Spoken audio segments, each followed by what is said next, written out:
Olá, turma, tudo bem? Eu vou retomando aqui a nossa conversa, que é relativa aos recursos. Eu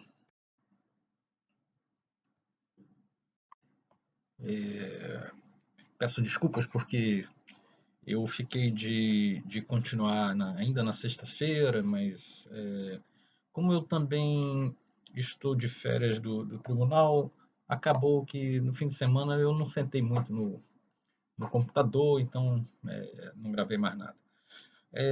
Eu vou continuar falando dos pressupostos recursais hoje, né, que são, portanto, requisitos, alguns que vão ser ditos intrínsecos, né, são e outros chamados extrínsecos. Portanto, os pressupostos recursais equivalem ao que também alguns autores vão chamar de requisitos de admissibilidade. E eu até diria que ambas as expressões são usadas no cotidiano forense, ou os juízes apreciam os pressupostos, ou os requisitos de admissibilidade.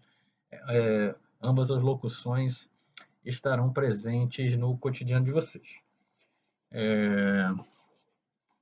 Eu, em que pese algumas naturais, eu acho, digressões e mesmo a importância que eu confiro a aspectos teóricos e às vezes até bem teóricos, até tangenciando filosófico, eu também faço esforço de mostrar para vocês que todos esses conteúdos que às vezes têm um quê assim de abstrato, na verdade a nossa linguagem do direito ela é sempre esse diálogo entre o abstrato e o concreto, né? Entre o teórico e o prático, né?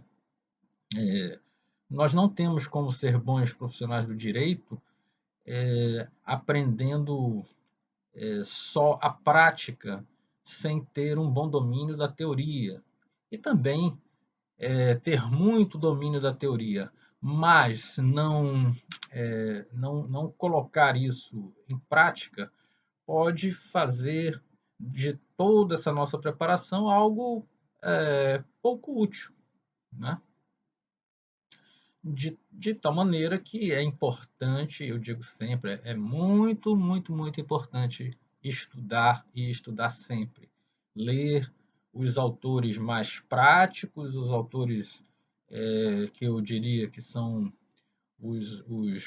até os importantes quando você se dedica, por exemplo, uma fase da vida a ser concurseiro, mas também é muito importante procurar ler os autores que têm mais densidade doutrinária, aqueles que são, às vezes, mais difíceis de ler.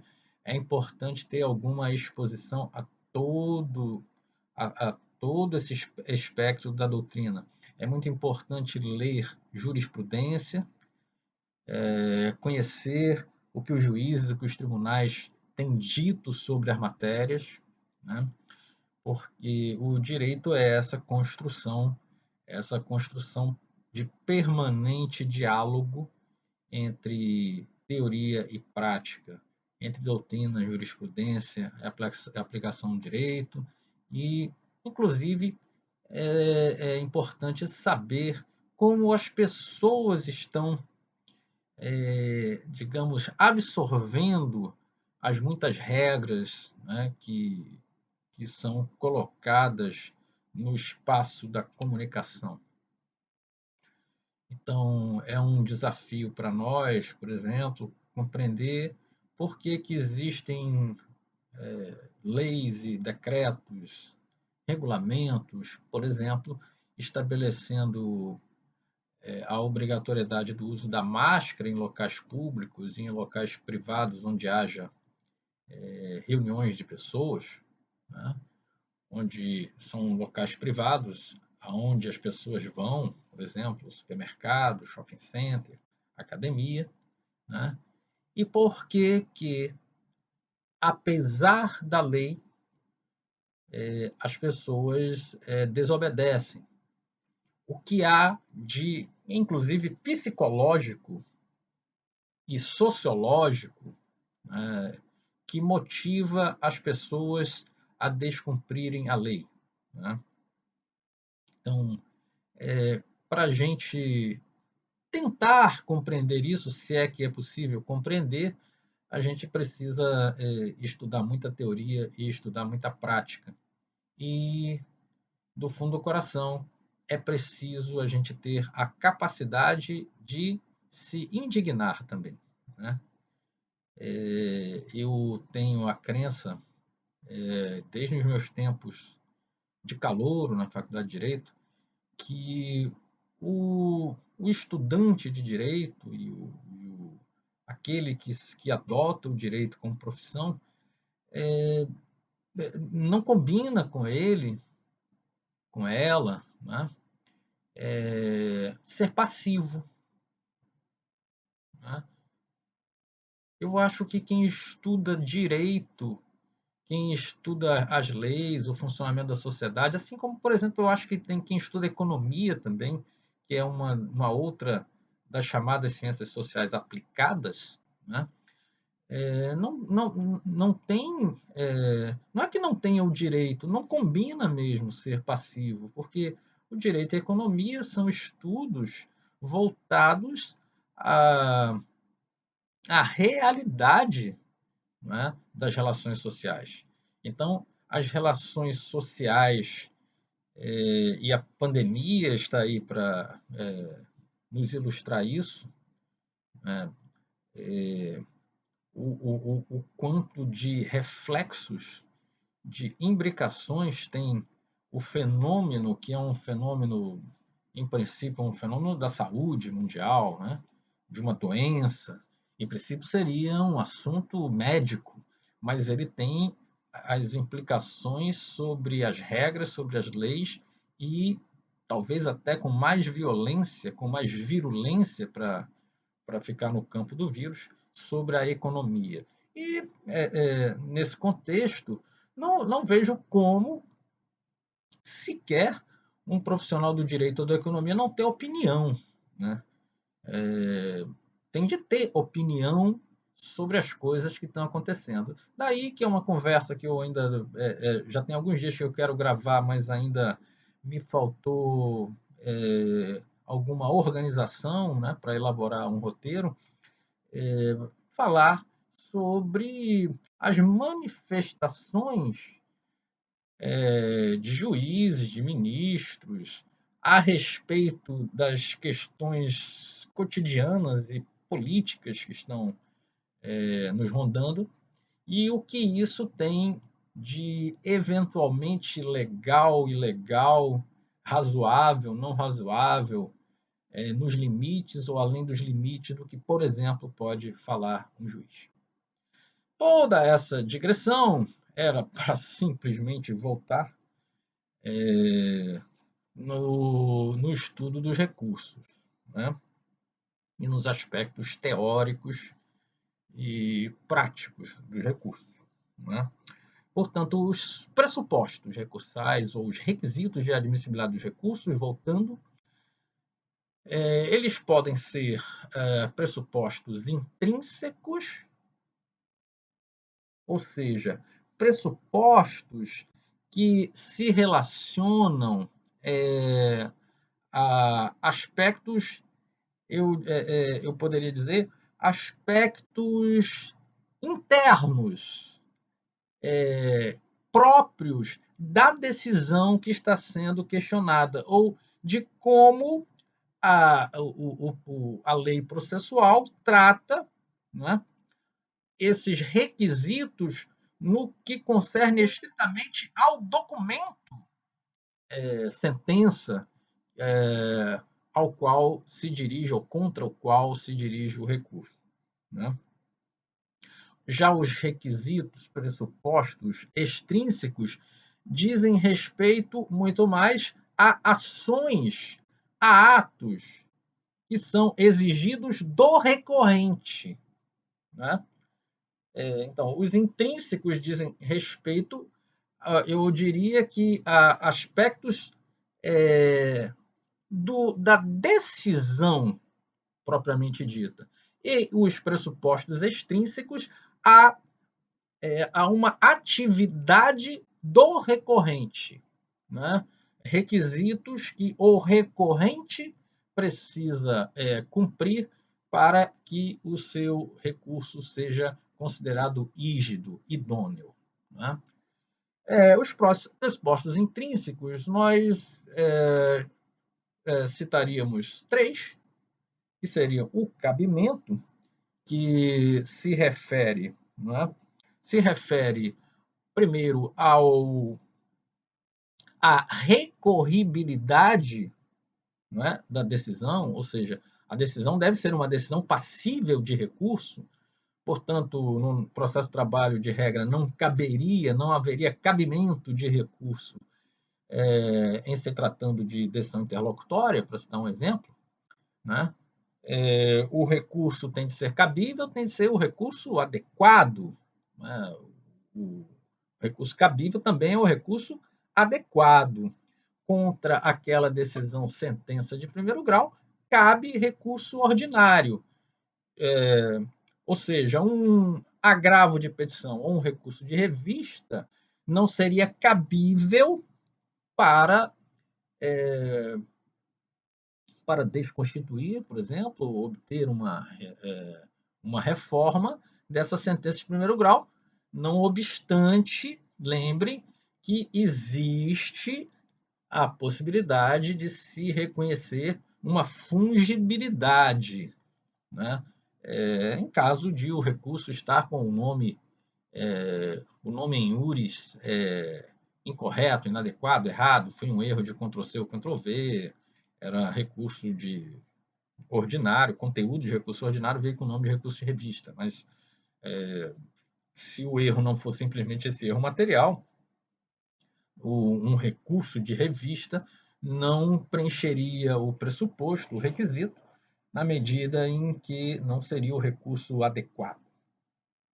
É também um pressuposto recursal intrínseco o da legitimidade, né? A parte precisa ter legitimidade para recorrer.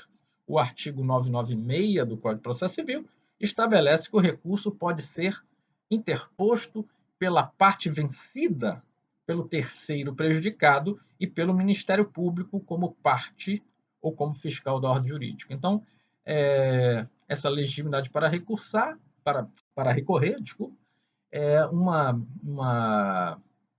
um pressuposto previsto na lei. Importante darmos grifo aí, darmos destaque a essa expressão parte vencida, porque isso já nos remete a um terceiro pressuposto, que é o do interesse recursal, né? A parte para recorrer, ela precisa efetivamente ser parte vencida, parte sucumbente. No outro dizer, esse interesse vai se revelar quando do recurso for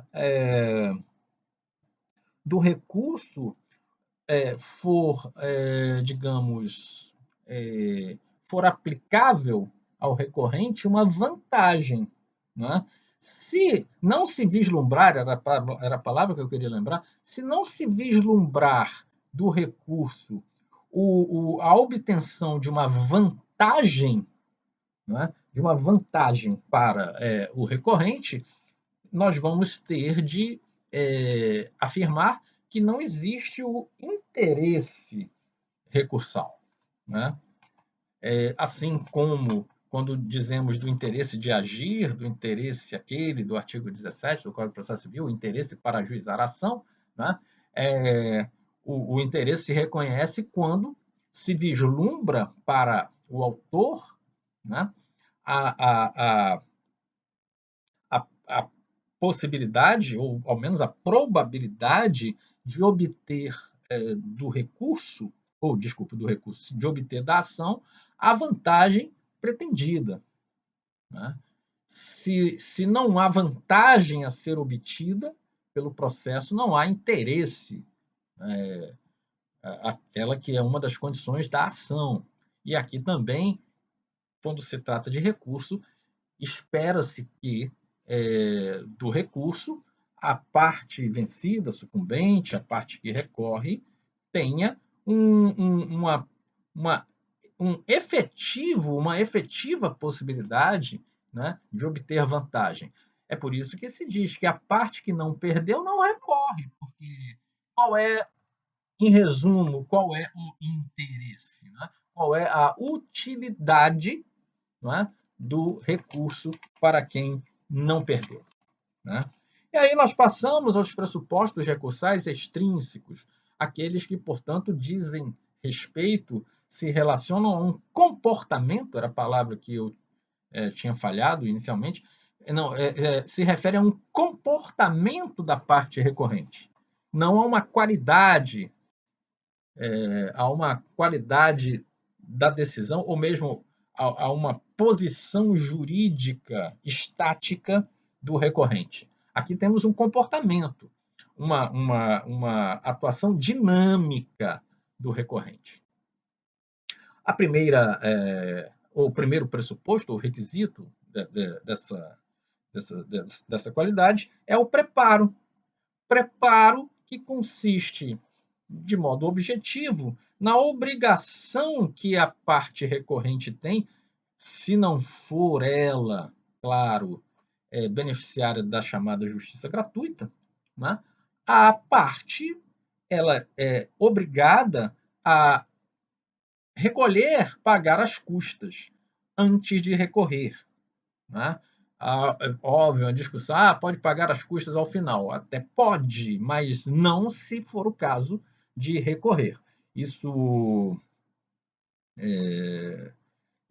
no processo do trabalho se soma a um segundo requisito, que é o requisito do depósito recursal. A parte recorrente, isso é muito do processo do trabalho, porque é uma regra da CLT, do artigo 899, o, o recorrente,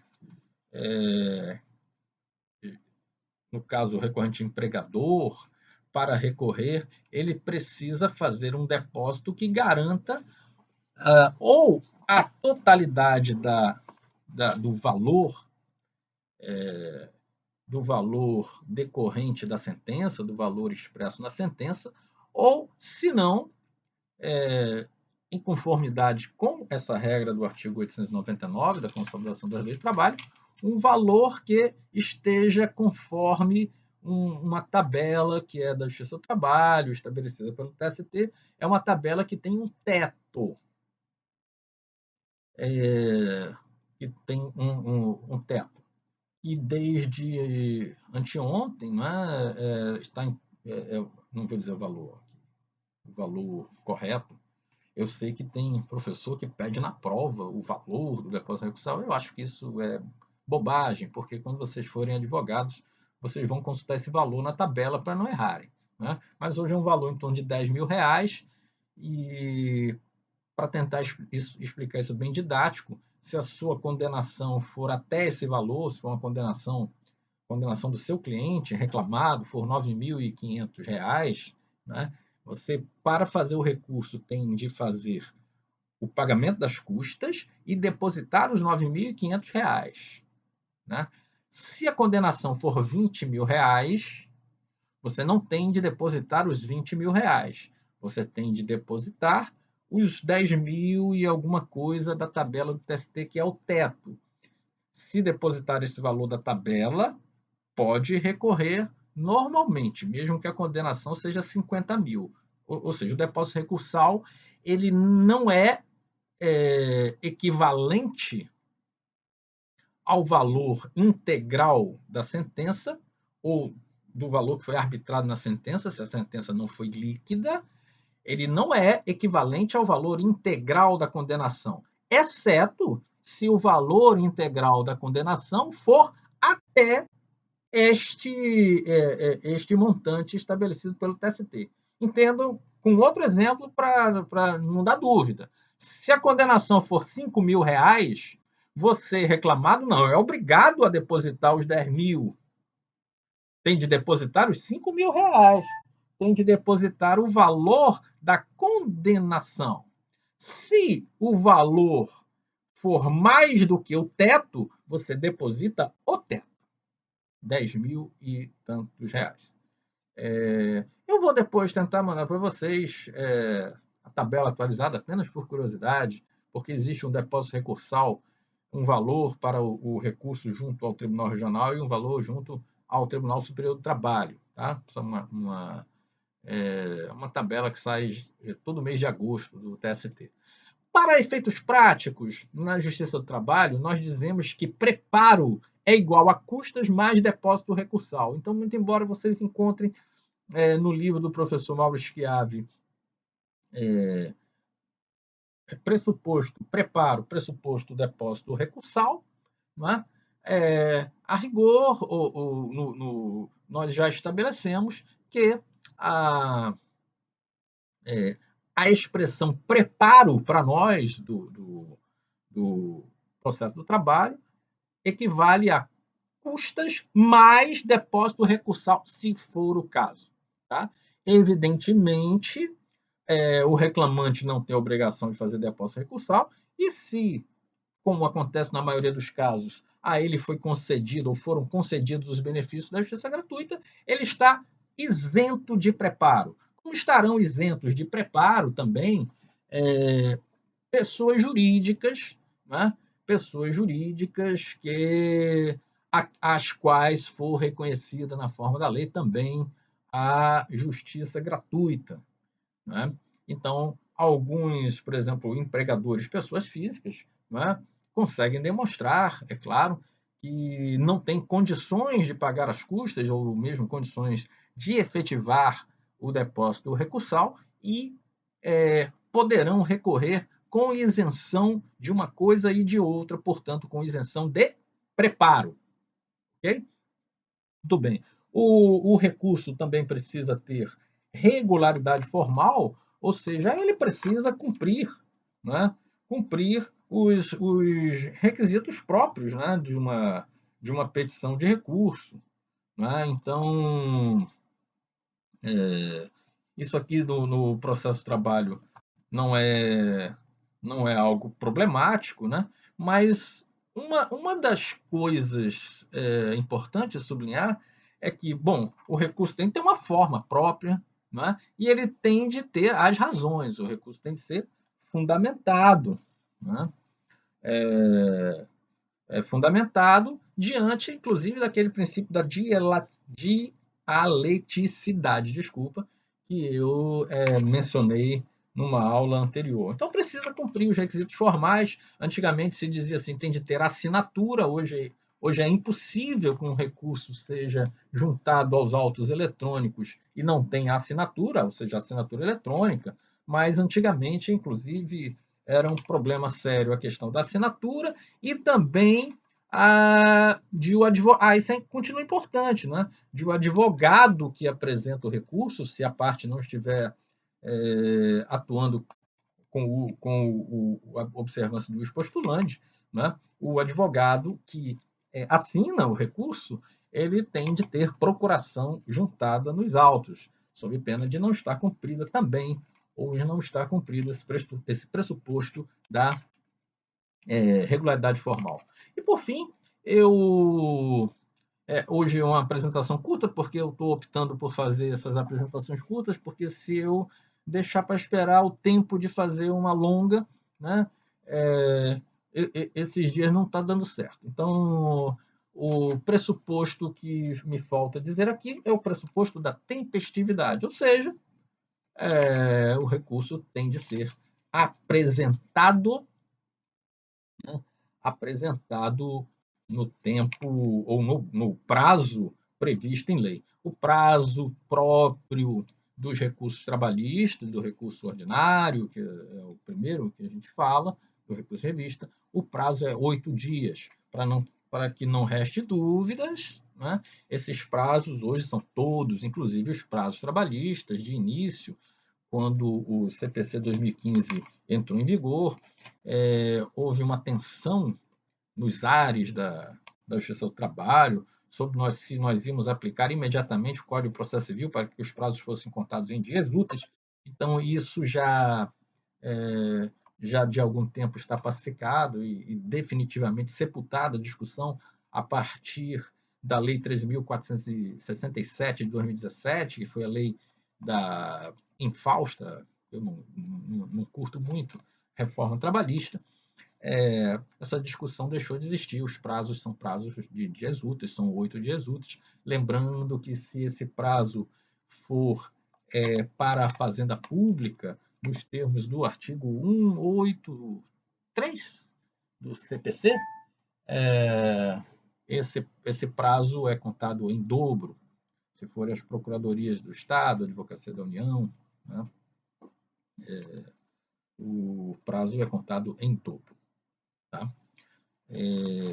E assim, eu vou ficar hoje só nos pressupostos recursal, ficou uma sessão de 26 minutos, né? E eu já retomo o quanto antes, falando dos